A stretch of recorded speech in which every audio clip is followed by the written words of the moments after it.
La story sport. Avec un Marseillais à Paris. Et oui, c'est ça le programme ce matin. Licia Foudala, bonjour. Bonjour. Licia Foudala, hier, Christophe Galtier a été officiellement présenté au Parc des Princes. Le nouveau coach parisien était évidemment attendu au tournant pour sa première conférence de presse. Lui, le Marseillais à Paris. La question est forcément revenue. Pas trop compliqué d'être un Phocéen dans la capitale? Je suis né à Marseille, c'est un fait. Et quand vous avez un métier de passion on veut gagner, on cherche le meilleur endroit pour pouvoir gagner. Et il n'y a pas un meilleur endroit autre que le Paris Saint-Germain. J'ai mis de côté ce côté mes origines marseillaises. Et croyez-moi que depuis pas mal de semaines, mes jours et mes nuits sont consacrés au Paris Saint-Germain. Et ça bégaye, hein. Alors il a le PSG en tête seulement depuis quelques semaines. Parce qu'il y a 2 ans, oui, je ressors les dossiers, il avait la tête ailleurs. Mais en tant que Marseillais, j'aimerais entraîner Marseille. Ah oui, mais depuis, il est passé à autre chose. Oui, mais tu te demandes quand même s'il assume vraiment d'avoir rejoint la capitale en tant que Marseillais, parce qu'en écoutant sa prononciation expéditive du nom de son nouveau club, j'ai douté. Quand on est entraîneur du Paris Saint-Germain, Voilà, le Benjamin, voilà, on expédie ça. Bon, il a fallu convaincre M. Galtier était prêt à tout pour clamer son amour pour ses nouvelles couleurs, parce que cette opportunité qui s'offre à lui l'a touché en plein cœur. vous dire que je suis ému, oui. Vous dire que je suis fier, oui.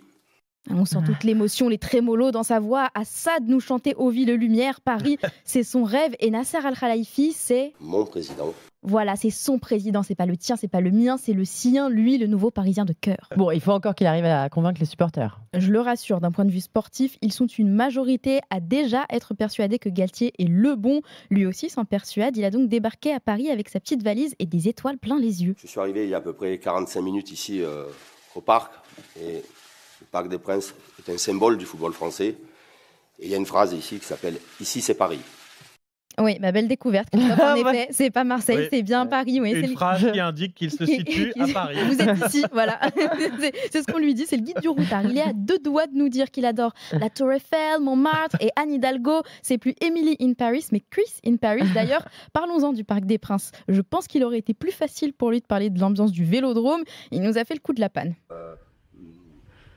C'est peut-être pas l'endroit où il y a la plus grosse ambiance, On sort les rames. Ah oui. mais c'est sûrement un des stades qui vous marque le plus de par déjà sa beauté et son nom, le Parc des Princes.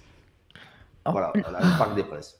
Voilà, le Parc des Princes. Ah ouais, Voilà c'est pour la compliqué. déclaration d'amour. C'est compliqué, ouais. Il va lui falloir un peu de temps pour digérer et s'approprier cette nouvelle identité. On peut quand même apprécier l'effort. Après tout, il est seulement là pour gagner. Business is business. Oui, c'est vrai, on ne lui demande pas d'aimer le PSG au fond, mais de le faire gagner. C'est ça son contrat. Après, on verra, parce que forcément, là, on en sourit. Il suffit qu'il y ait 2 défaites de suite en Ligue 1 et les supporters lui tomberont dessus. Et Ah oui. il va redevenir vite Marseillais si ça se passe mal, on va le dire comme ça. Mais pour l'instant, bon, il a tenté hier de convaincre de son nouvel amour du PSG. Christophe Galtier, on tenait à débriefer cette première sortie publique pour le nouveau coach parisien. Merci beaucoup, Merci à Licia vous. Foudala, pour cette story sport.